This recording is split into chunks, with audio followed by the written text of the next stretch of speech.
Buenas tardes.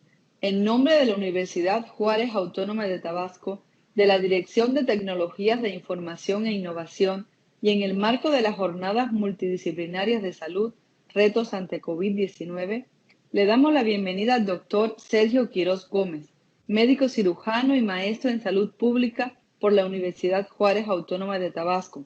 Cuenta con un doctorado en salud pública y gestión sanitaria, un diplomado en sistemas de información para la vigilancia epidemiológica por el Instituto Nacional de Salud Pública.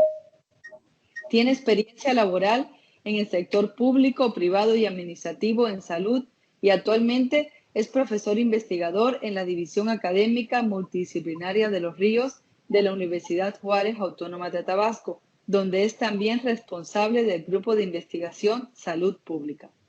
Ha sido ponente en eventos académicos y científicos nacionales e internacionales. Cuenta con el reconocimiento al perfil deseable PRODEP. Es miembro del Sistema Estatal de Investigadores de la Sociedad Mexicana de Salud Pública y está certificado por el Consejo Nacional de Salud Pública. Sin más preámbulo, cedemos la palabra al doctor Sergio Quirós Gómez, a quien le agradecemos la disertación de la conferencia Salud Pública en la nueva normalidad ante COVID-19. Adelante, doctor. Bienvenido. Hola, buenas tardes a todos. Muchísimas gracias por la presentación. Agradezco primeramente a la Universidad Juárez Autónoma de Tabasco, a la Dirección de Tecnologías de la Información y la Innovación por este espacio y por poder permitirme expresar algunas ideas relacionadas con este tema tan importante actualmente, la salud pública en la nueva normalidad. Iniciemos por acercar una definición al término salud pública. Escuchamos frecuentemente y sobre todo en los últimos meses el término salud pública. Y qué bueno, me da mucho gusto que el lenguaje colectivo se haya despertado el interés por el área que representa la esencia de los esfuerzos para lograr una mejor condición de vida global a través de las mejores condiciones de salud.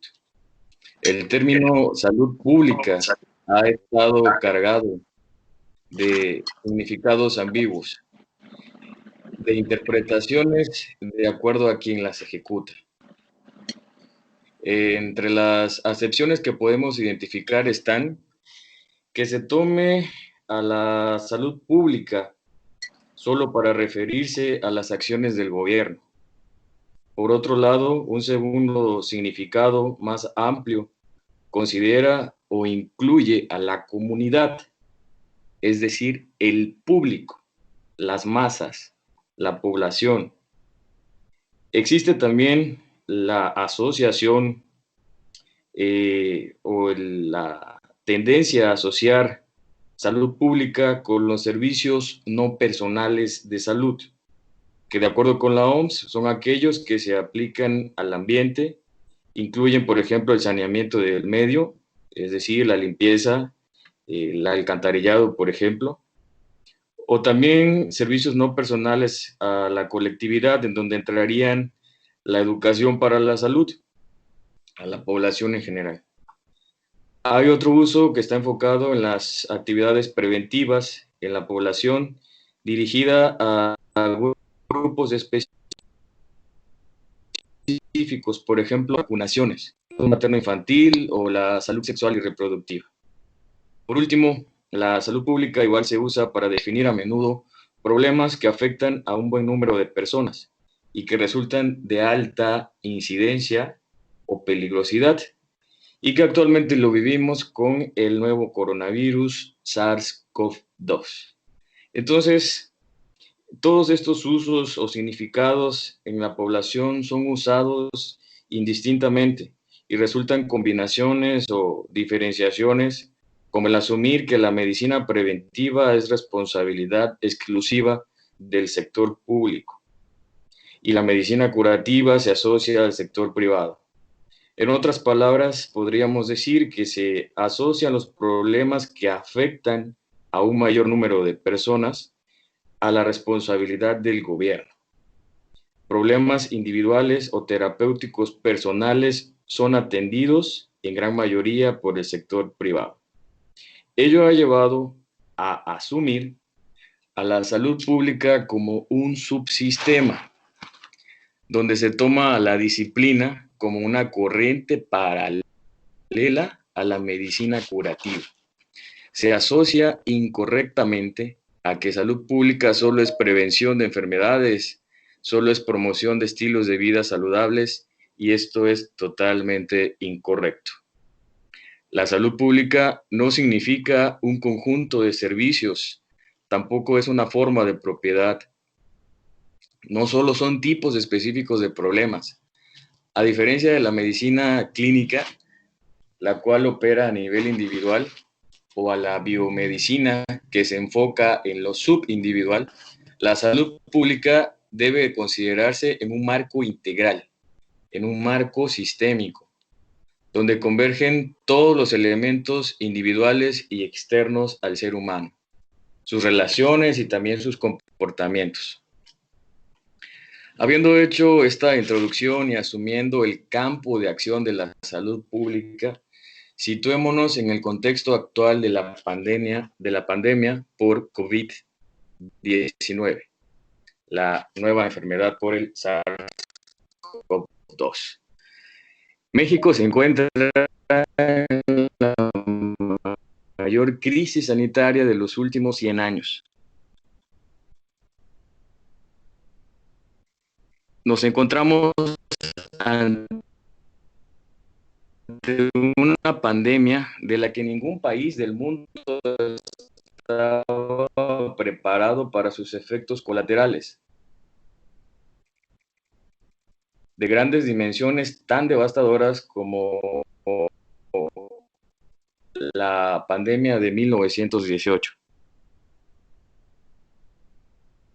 Al inicio de la epidemia en México, coordinadas por la Secretaría de Salud Federal destinadas a la contención, posteriormente a la mitigación, donde la principal estrategia, que a esta estación de hospital, que dicho se encontraba con limitaciones para la atención de problemas habituales. Estamos ahora como país en la transición a lo que se ha denominado la nueva normalidad. Desde que dio inicio la pandemia, cada país ha optado por establecer sus propias medidas sanitarias, eligiendo a consideración de sus capacidades cómo responder a los brotes y transmisión del virus. En el caso de México, afortunadamente las recomendaciones y decisiones para la respuesta a la pandemia están orientadas desde la evidencia médica, la experiencia de los expertos en salud pública y científicos que día a día evalúan el curso de la epidemia mexicana. En esta gráfica observamos cómo México se sitúa en la posición 7 del escenario mundial, por debajo de Estados Unidos, Brasil, Reino Unido, quienes encabezan la lista de casos confirmados. Cabe señalar que este tema ha sido de mucha controversia, ya que las percepciones de medios de comunicación o ciertos grupos sociales no corresponden adecuadamente a la práctica de la vigilancia epidemiológica. Cada país elige cómo muestrear a su población y qué metodología le funciona de acuerdo a su situación geográfica, a su densidad poblacional, a su movilidad, entre otros factores. Por poner un ejemplo, no podemos comparar las variables que acabo de mencionar poniendo en la balanza a Cuba o Taiwán con México o Canadá, por ejemplo. Sus características son inmensamente diferentes y ello hace que su vigilancia sea acorde a ellas. Y aquí me parece conveniente citar a la ley de la controversia, que dice que la pasión se asociada a una discusión es inversamente proporcional a la cantidad de información real disponible. Hasta el día de ayer, En México contábamos con 191.410 casos confirmados, acumulados, y dentro de ellos todavía habían 24.387 casos activos y lamentablemente 23.377 defunciones. De acuerdo con el director de Senaprece, el Centro Nacional de Programas Preventivos, podemos tener una tasa de ataque, es decir, una aproximación de cuántos enfermos habrán, de 0.2%, lo que implicaría entonces un número aproximado de 260.000 enfermos. Esto solamente es una estimación, ya que el virus aprendemos día con día nuevas experiencias, entonces hay que tomar con reserva esta estimación. Hablando de los estados y tomando en cuenta las cifras de ayer, encabezan las estadísticas de casos activos, es decir, que está los casos en los últimos 14 días aún están activos, junto con los sospechosos. Quienes encabezan es la Ciudad de México y el Estado de México. Si solo se toma en cuenta el número de casos activos, Tabasco está en el lugar número 5. Aquí valdría la pena mencionar que la densidad poblacional juega un papel importante. El centro del país reúne a la mayoría de la población mexicana y en efecto somos pocos en comparación a la población total del país, en Tabasco, en nuestro estado. De acuerdo con la encuesta nacional de salud y nutrición, en 2018, estamos entre los primeros 10 o nos encontramos en el grupo de los primeros 10 estados con mayor índice de obesidad, mayor índice de diabetes e hipertensión. Y esta triada mortal nos perjudica, ya que nos pone en un estado de vulnerabilidad ante este nuevo coronavirus. Pero no solo las comorbilidades afectan el curso de la pandemia, y más adelante les hablaré por qué. En la nueva normalidad se busca reducir la transmisión de la infección y la reactivación económica, con el objetivo de visualizar estrategias y programas para aprender a vivir con el nuevo coronavirus. Ojo, resaltamos aprender a vivir, ya que se tiene la falsa idea de que esta pandemia tiene un final específico o determinado. No, no hay final, como si fuera una película. El nuevo coronavirus llegó para quedarse y debemos saber cómo adaptarnos. El gobierno federal ha propuesto un retorno gradual con base en un sistema de semaforización, el cual coordina junto con los gobernadores de cada estado. El principal desafío en el retorno en esta pandemia y su gran relevancia tiene que tener un significado de involucramiento de la población. México es grande y muy variado. Las vulnerabilidades e inequidades son reales y eso marca el rumbo de la pandemia. Por lo tanto, se tiene que regionalizar su tratamiento.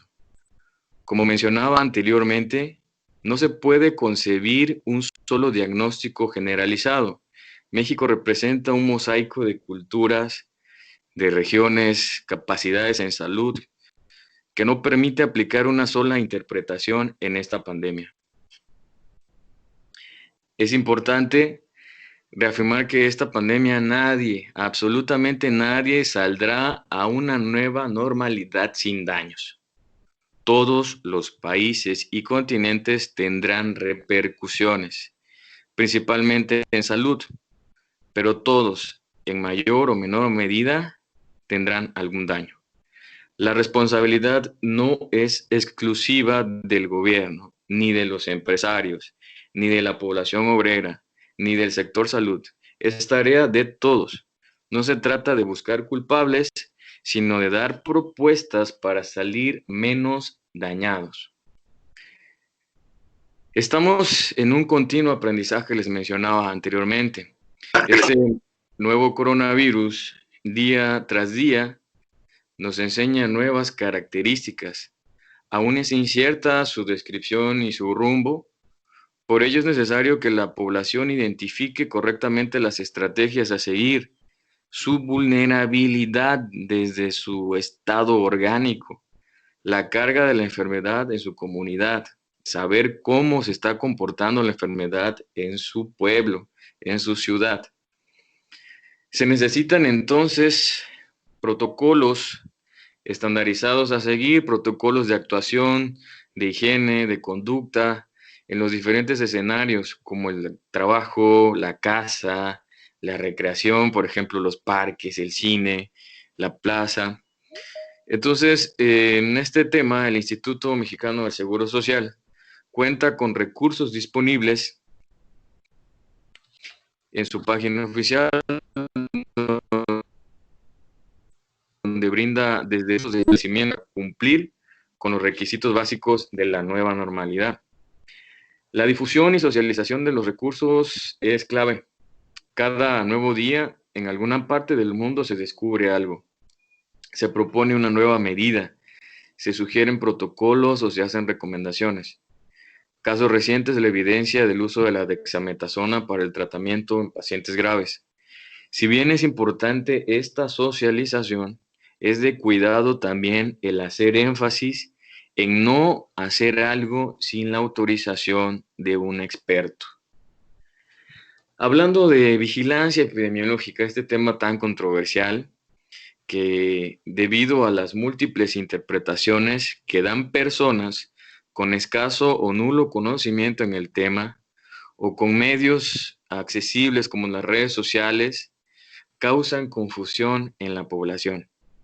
Como mencioné al principio, cada país elige cuál es el método que aplica para su vigilancia.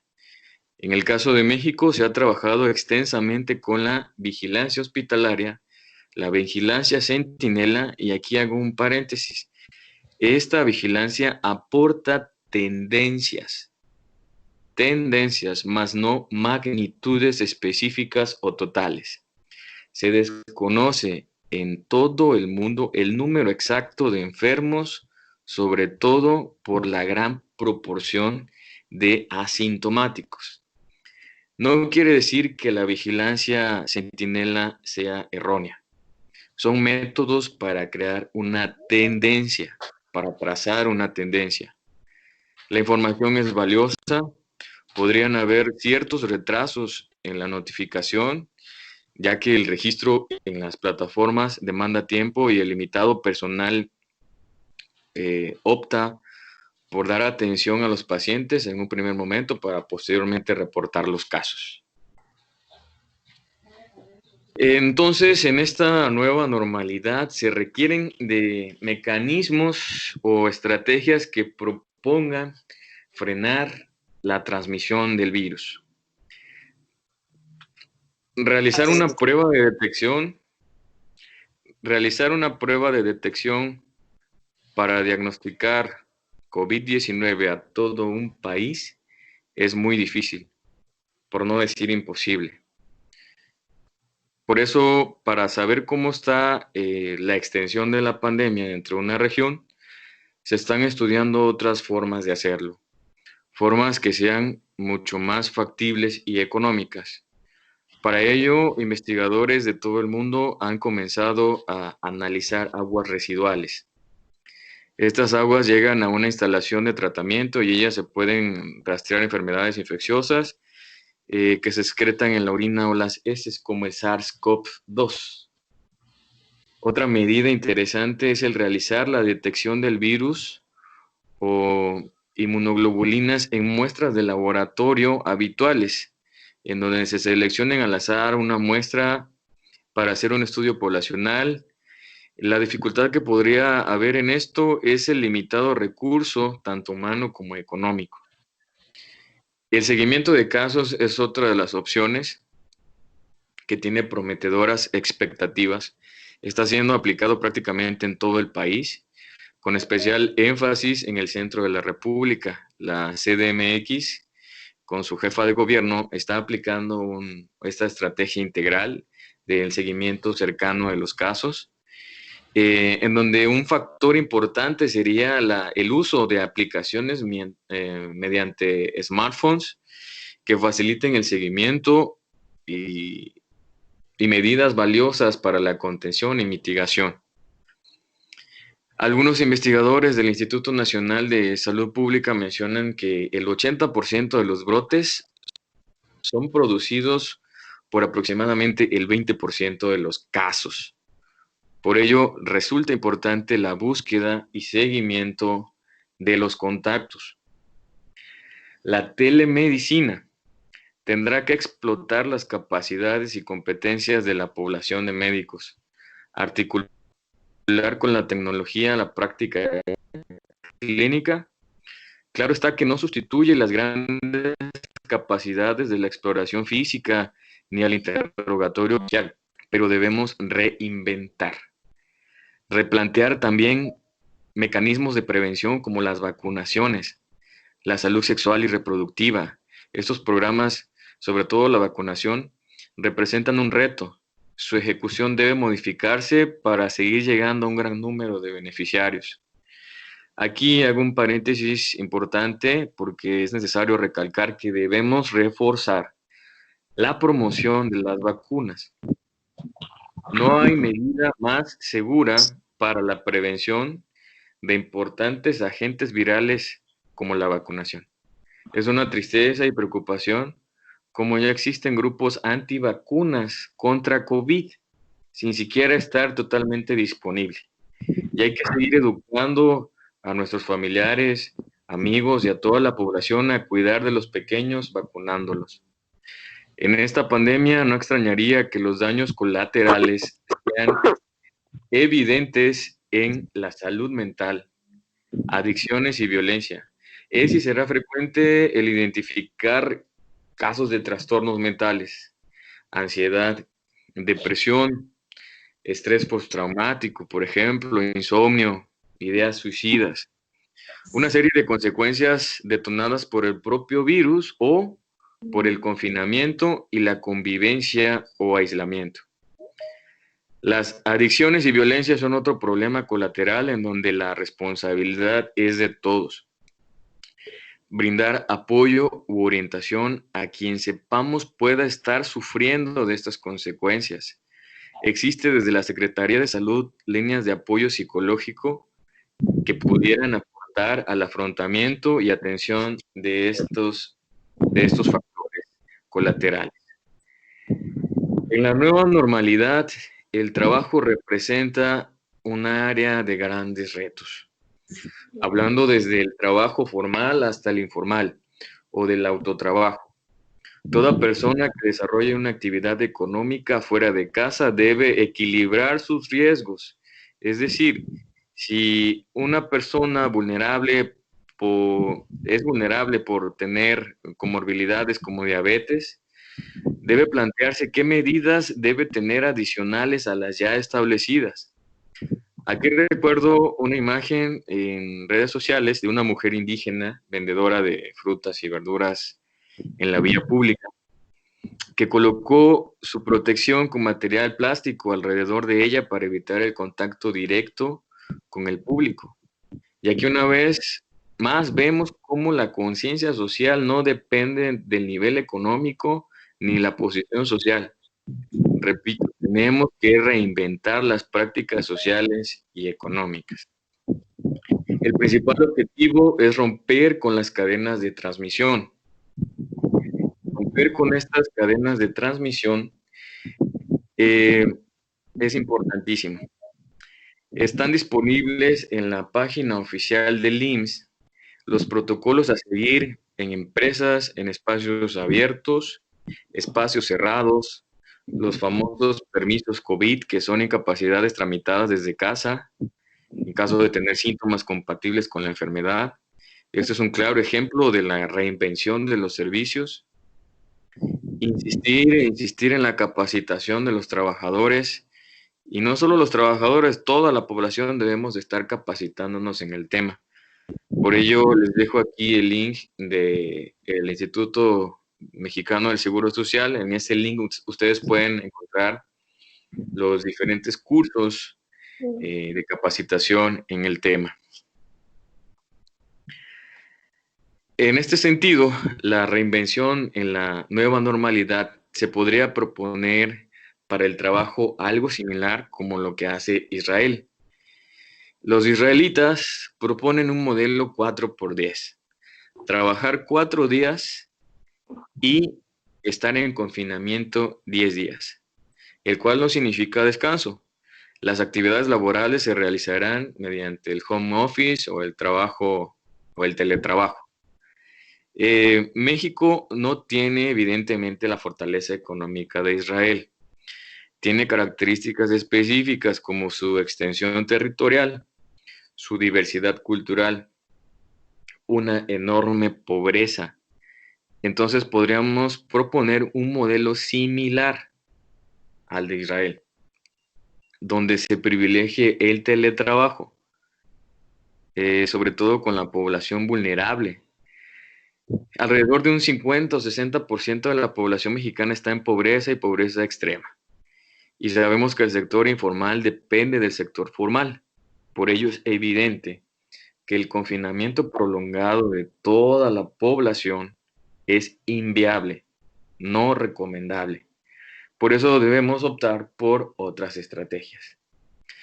Estamos en una etapa de aprendizaje, por ello es importante el analizar la efectividad de muchos elementos, como el equipo de protección personal o las medidas de higiene. Hemos escuchado controversias en el uso o no de mascarillas o cubrebocas. Asumimos que los tapetes con cloro u otra solución son buena opción para evitar contagios. Asumimos que hay que seguir en el fortalecimiento de la investigación. El nuevo coronavirus se comporta diferente en hombres que en mujeres, en jóvenes que en adultos, hipertensos, diabéticos, en fin, cada grupo poblacional tiene un rumbo diferente ante la enfermedad. Entonces hay que seguir en la búsqueda de alternativas terapéuticas específicas para cada grupo. Por ejemplo, las embarazadas son un grupo que requiere atenciones diferenciadas.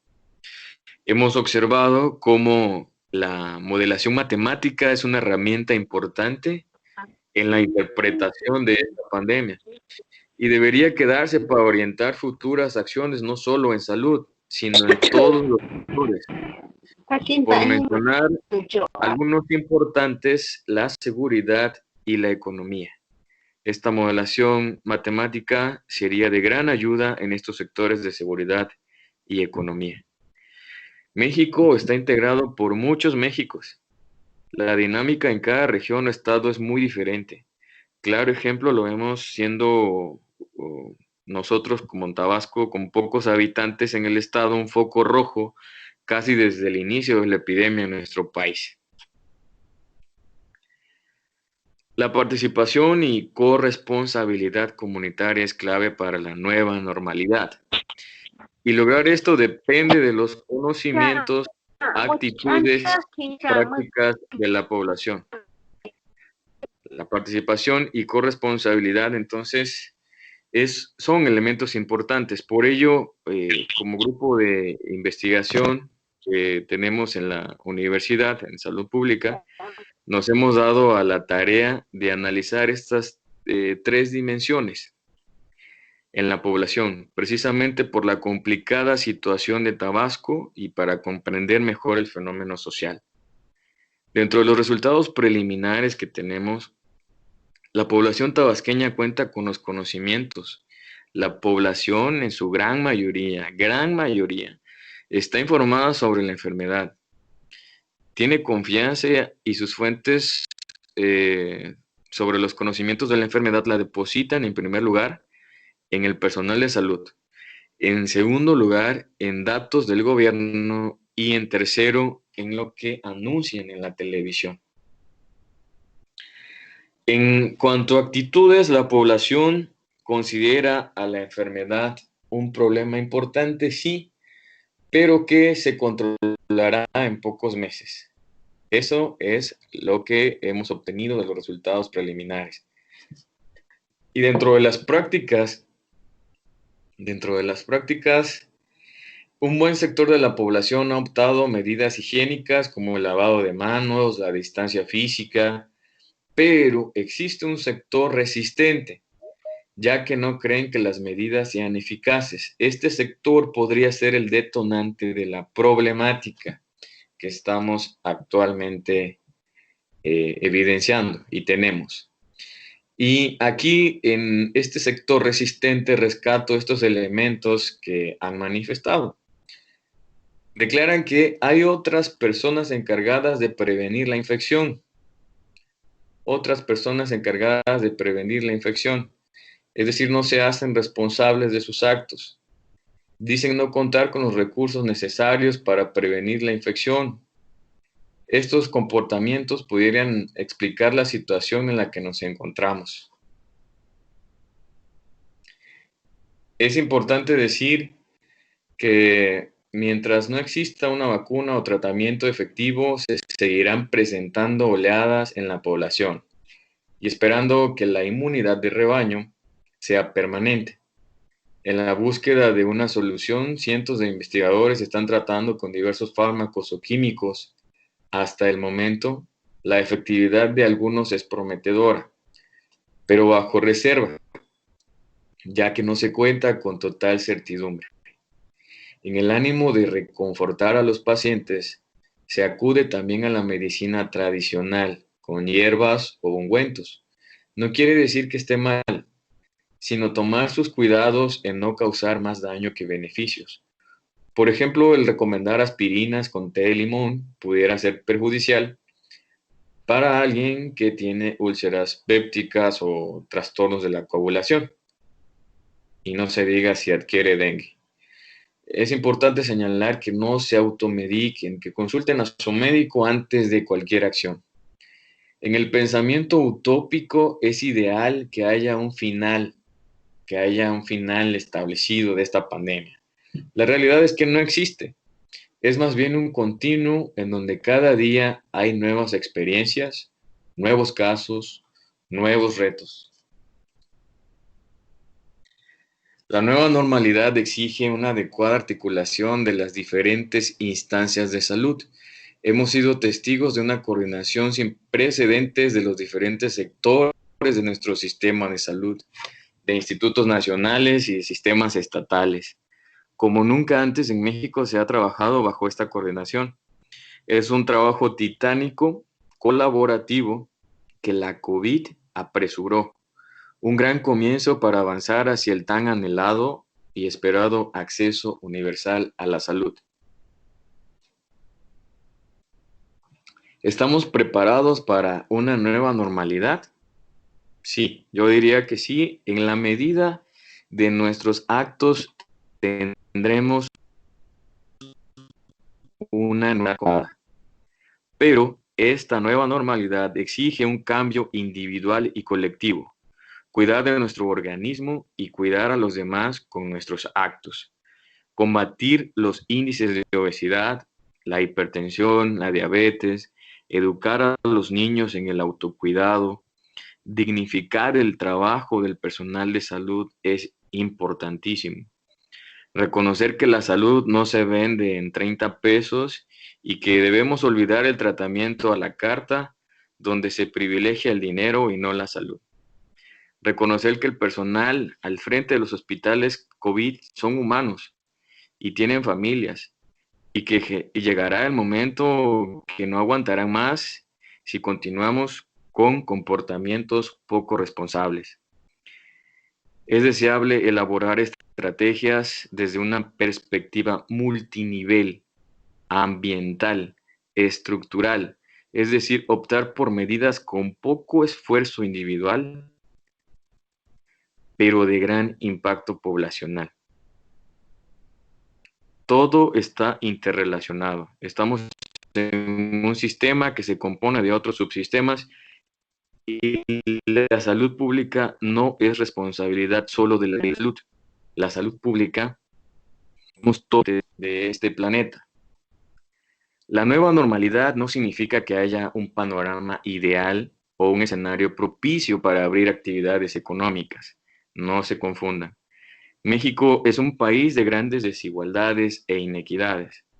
Un confinamiento prolongado, generalizado, no es viable. Evitemos basarnos en ideas preconcebidas e intuiciones que se anteponen al conocimiento, fabulando teorías que las hacen presuponer que tienen un conocimiento fiable. Hoy más que nunca México no necesita infodemia, necesita cooperación, solidaridad. Es común observar que dentro de una nueva sociedad se cuente con una variedad de juicios de valor, sobre todo en cuestiones de salud, en donde todos opinan acerca de algo. Y hay algo que se denomina el fenómeno de Dunning-Kruger, en donde los teóricos establecen que existe un sector de la población que asume que tiene las competencias suficientes para opinar de un tema, en este caso de salud, pero realmente tiene la nula capacidad y experiencia para hablar sobre ese tema.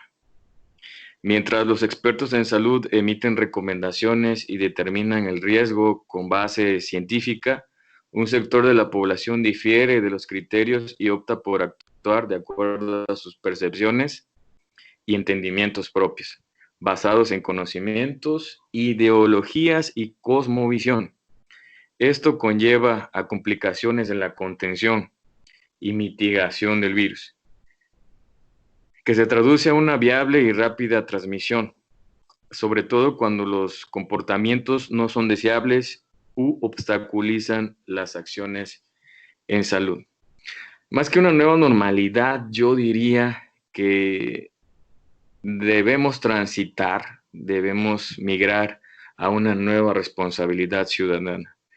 No podemos decir que regresaremos a la normalidad si esa normalidad nos trajo hasta aquí donde estamos, con los problemas estructurales de salud y de desigualdad que sufrimos. Esta pandemia no será la única ni la última. Vendrán otras y tendremos que estar preparados. Y culmino con una frase célebre de Alejandro Magno, que dice: de la conducta de cada uno depende el destino de todos, y con eso se resume que la corresponsabilidad debe imperar en estos momentos de pandemia. Agradezco muchísimo su atención y dejo los medios para poder contactarme si así lo desean. Y es todo por mi parte. Muchas gracias.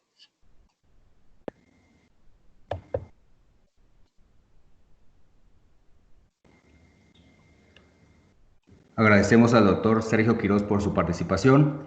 Es el momento de las preguntas. Pueden abrir sus micrófonos y realizarlas directamente o bien hacerlas llegar vía chat.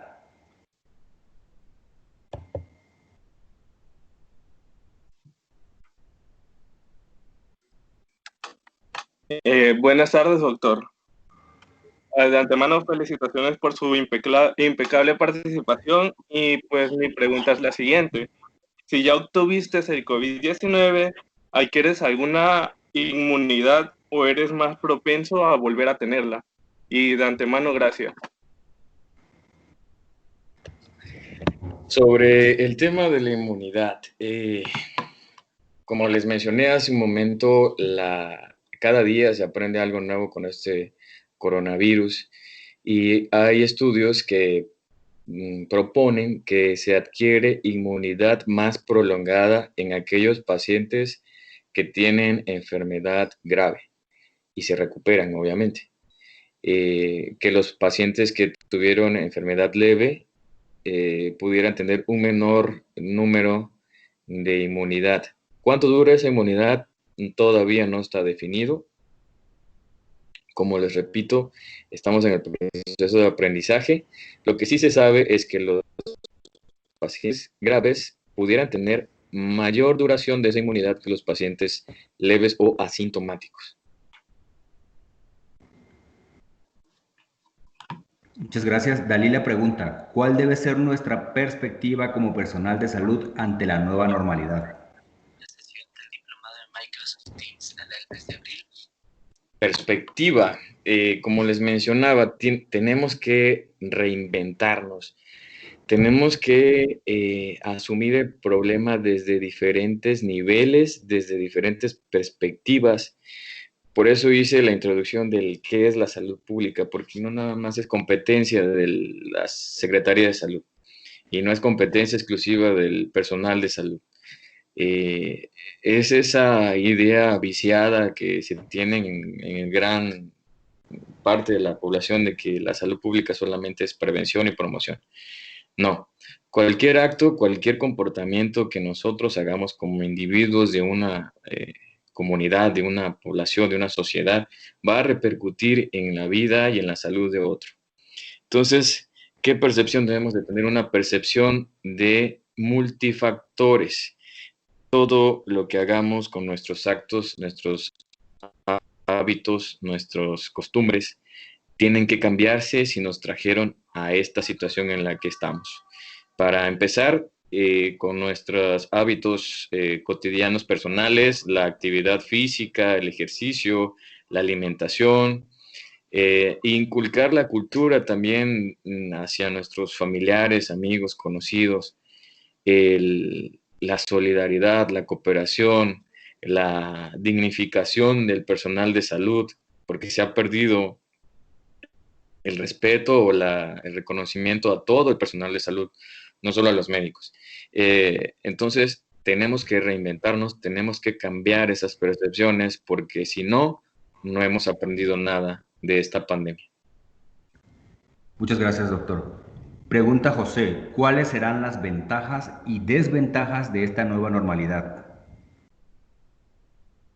Bueno, ya les mencionaba, no es viable permanecer confinados, encerrados en nuestras casas, todos al mismo tiempo, porque la situación económica de nuestro país no lo permite. Si fuéramos el caso, por ejemplo, voy a poner un ejemplo como Taiwán. Taiwán es también un punto controversial con la OMS porque al parecer no le están dando su reconocimiento por tener tan bajos casos de COVID. Taiwán es una isla. Nosotros, si fuéramos una pequeña isla de pocos habitantes, de pocos millones de habitantes y con los recursos propios y ser autosostenibles, no tendríamos mayor problema. El caso es que México es muy grande, muy extenso, muy pobre, muy desigual. Entonces, las causas o efectos adversos que podríamos tener es que la economía, y eso lo estamos viendo, y va a ser en todo el mundo, no nada más exclusivamente en México, la economía va a caer, nuestra economía se va a desplomar, porque obviamente se ha visto limitada la actividad económica. Entonces, eso podría ser algo negativo. Para algo positivo es lo que les comento, tenemos que reinventarnos, tenemos que asumir que las actitudes, los hábitos, las conductas que veníamos haciendo ya no debemos hacerlas, tanto personales como colectivas. Desde el recoger la basura de tu cuarto o la basura del frente de tu casa, con eso estás aportando ya bastante a tener una comunidad más sostenible. Muchas gracias. Marta Zacarías pregunta, ¿qué piensa de la vulnerabilidad ante los diferentes tipos de sangre? Vulnerabilidad. Bueno, últimamente han habido estudios de investigación que sugieren que los pacientes o las personas con el grupo A tienen son más propensos a sufrir enfermedad grave por COVID que las personas con grupo B o grupo o 0. Les vuelvo a repetir, estamos en la etapa de aprendizaje, son resultados de investigaciones recientes. Al igual, les pongo un ejemplo, al igual que se descubrió el VIH y el VIH se ha ido estudiando y hemos aprendido cada día, cada año acerca del VIH, así lo mismo va a pasar con el SARS-CoV-2. Cada día, cada mes, cada año vamos a aprender diferentes comportamientos, diferentes maneras de atacar a nuestro cuerpo y el grupo sanguíneo parece ser que sí interviene de acuerdo a los resultados de estas investigaciones, los que tenemos, porque me incluyo, grupo A, estamos más propensos a tener enfermedad grave. Bien. La profesora Idemi pregunta, de acuerdo a su experiencia, ¿por qué Tabasco está en los primeros lugares en esta pandemia? Bueno, les mencionaba que es la pregunta que nos hicimos como grupo de investigación y es por ello que estamos haciendo la aplicación de las encuestas. En los datos preliminares que tenemos, una parte tiene que ver con los altos índices de sobrepeso, obesidad y diabetes. Les decía hace un momento, estamos en el grupo de los primeros 10 del país con más personas obesas, diabéticas, hipertensas. Pero no solo las comorbilidades son las que determinan este rumbo en Tabasco. Una proporción de la población cree que esta enfermedad no se puede controlar, que las medidas sanitarias no sirven, que es trabajo exclusivo del personal de salud, que no se cuenta, ellos hablan como individuos que no cuentan con la capacidad económica para adquirir equipo de protección personal o las medidas higiénicas en casa.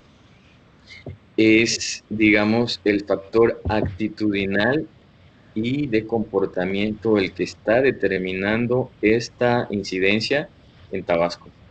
Les mencionaba yo que el 80% de los brotes son ocasionados por el 20% de los casos. Es decir, hay un sector muy, muy importante que sí está teniendo conciencia, pero hay un 20% y ese 20% nos está afectando demasiado. Estos casos activos que andan en la calle despreocupados, sin tomar la conciencia social y que piensan que el coronavirus es una invención y que no les va a pasar nada y tienen estas actitudes y conductas poco responsables, nos está afectando. Entonces, es sumar esas variables actitudinales con las variables de crónico degenerativo, lo que nos tiene en donde estamos.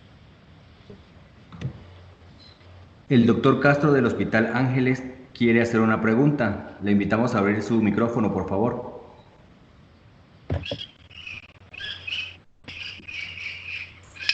¿Qué tal? Buenas tardes. Felicidades al doctor Sergio Quirós por su ponencia. Sergio, te felicito. Yo tengo dos preguntas. La primera, escuché que hablaste sobre la telemedicina. ¿Cuál de los tres modelos de telemedicina, en base a tu experiencia, crees que pudieran adaptarse a nuestra realidad en Tabasco? Y en específico a la región de los ríos. ¿Por qué? Porque, pues bueno, sabemos que la región Ríos tiene una importante lejanía con la capital Villahermosa y bueno, ahí se llevan a cabo todos los sistemas de tercer nivel y de concentración de salud del estado. Y como pregunta número 2, aprovechando la oportunidad, quisiera saber qué papel crees tú que juega la salud pública estatal en la reingeniería de las nuevas vías de atención de gravedad para la atención de pacientes con COVID-19. ¿Me podría repetir la última? No escuché bien. La última pregunta sería, ¿qué papel debería de jugar la salud pública estatal en la reingeniería de las vías de atención de gravedad de pacientes para la atención de pacientes con COVID-19? Ok. Con respecto a la telemedicina, bueno, para, para empezar, es un tema o una asignatura pendiente en nuestro sistema de salud, desafortunadamente. Sí, ciertamente la telemedicina hemos tenido ciertos programas o ciertas educación a través de estos eh, proyectos, pero a través de esta nueva experiencia con el nuevo coronavirus, es necesario no solamente la telemedicina habitual, podríamos decir, o tradicional, en donde se le pase a las personas una charla o un tema en específico en las televisiones, o se comparta por mensajería, redes sociales, esta estas cápsulas que pudieran servir como promoción o educación para la salud. Yo, en mi perspectiva individual, considero que lo ideal sería tener una interacción en tiempo real con el paciente. Como mencioné, si bien la telemedicina no sustituye a la exploración física o al interrogatorio presencial, tener una telemedicina o los requerimientos, el equipamiento que permita una telemedicina en tiempo real sería estupendo para poder tener una mejor atención y, como lo mencionaba, en la región de los ríos, Tenosique, Balancán, Zapata, que está apartado de los grandes hospitales de nuestro estado, sería una buena opción para poder ahorrar tiempo y ahorrar vidas. En cuanto a qué papel juega la salud pública en nuestro estado para la atención de los pacientes, pues como les mencionaba, la salud pública no solamente es algo paralelo a la medicina curativa. La salud pública es un marco sistémico, un marco en donde entran instituciones, en donde entran población, en donde entran empresas o empresarios, que dicho sea de paso, el Hospital Ángeles es un aliado importante en estos momentos en el sector salud. Entran también las organizaciones no gubernamentales. Entonces, si todos estuviéramos en la disposición de poder abonar a que transitemos a una nueva normalidad ordenada, gradual, en donde se ponga en la balanza la vida económica y la salud pública o la salud de las personas, podríamos entonces estar hablando de una nueva normalidad ideal. Entonces, ¿qué papel juega la salud pública en esto? Pues tendríamos que visualizarlo desde diferentes enfoques. Lo ideal es que todos los actores y todas las organizaciones e instituciones que participan, no solo en salud, también la parte educativa, la seguridad, la economía, en estos tiempos el bienestar, turismo, en fin, todos los actores, y creo que lo estamos viendo y hay un buen avance con las diferentes secretarías. Se está llevando una coordinación adecuada, quizás un poco lento porque pues ningún país estaba preparado para esta pandemia, pero bueno, esperemos que esto nos deje un aprendizaje. Gracias.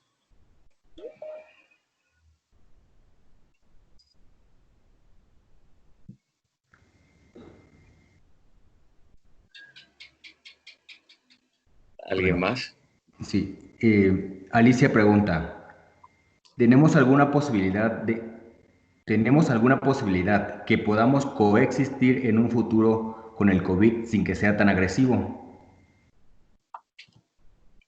Eh, la posibilidad es que ya estamos conviviendo y vamos a convivir mientras existamos en este planeta con el coronavirus SARS-CoV-2. Es inevitable que podamos erradicarlo totalmente y sacarlo de la faz de la Tierra.